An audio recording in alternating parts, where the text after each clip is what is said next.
I keep saying upgrade. you know I don't like these things because I keep thinking about upgrading. Yes, I'm making this video. How to use this device to make money with stock photography.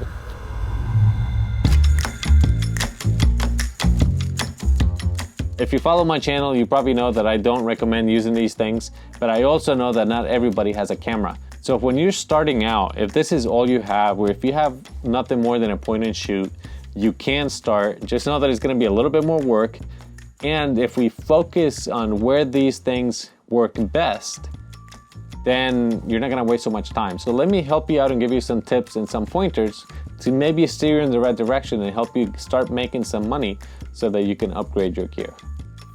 All right, so the first thing, understanding why these devices don't give you good images. The camera is right here. The sensor, it's tiny. When you look inside and you look at how big the lens is, I don't even know if I can focus on there. So the sensor is a very small camera sensor, so that's capturing the light.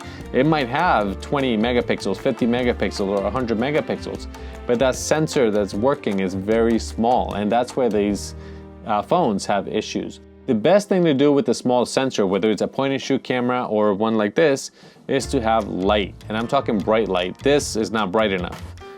You need big LED panels, you need big lights, something that's really gonna light up your subject if you're doing products or even people. The more light you have, the better your image is going to be. These phones or point and shoot, when you're talking about low light, forget it, they always have issues. Now, when you look on the screen, the photo might look fine, but when you zoom in, you're gonna start to find all these artifacts, and that's over sharpening.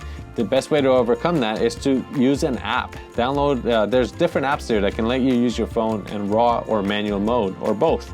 If you can use an app to shoot manual, then you can learn how to control your ISO, your shutter speed, and all these things, and that's gonna help you get better images.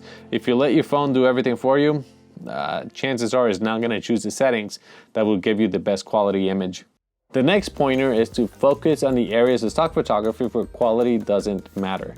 Now, stock photography is very technical and quality always matter, but when we're talking about editorial stock photography, news events, things that are happening in our world, it's more about the event and not so much about the quality of the photo. So these devices are perfect for capturing what's happening right now. Now, you could also do a little bit of video. These phones have great videos. They're way better than for photos.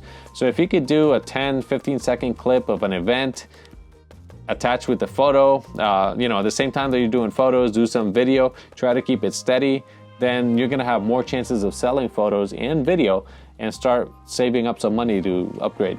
I keep saying upgrade. you know I don't like these things because I keep thinking about upgrading. But anyway, the next thing I want to touch on is processing. Make sure you edit your photos. If you take a raw picture, manual photo on your phone, bring it onto Lightroom or Topaz or a different processor on your computer, not on your phone, because you're not gonna have the same controls. So bring that photo to Lightroom, process it, edit it, make it look the best you can, remove noise, check the clarity, check everything. Look at it at 100% and make sure that it is a good, the best it can be. Some of the editors and processing that you have on your phone are just not enough, so you need a computer. But this is going to help you generate more sales so that you can upgrade later. All right, guys, I think that's it. It was just a short video to try to give you some ideas of where you can use your phone to make some money.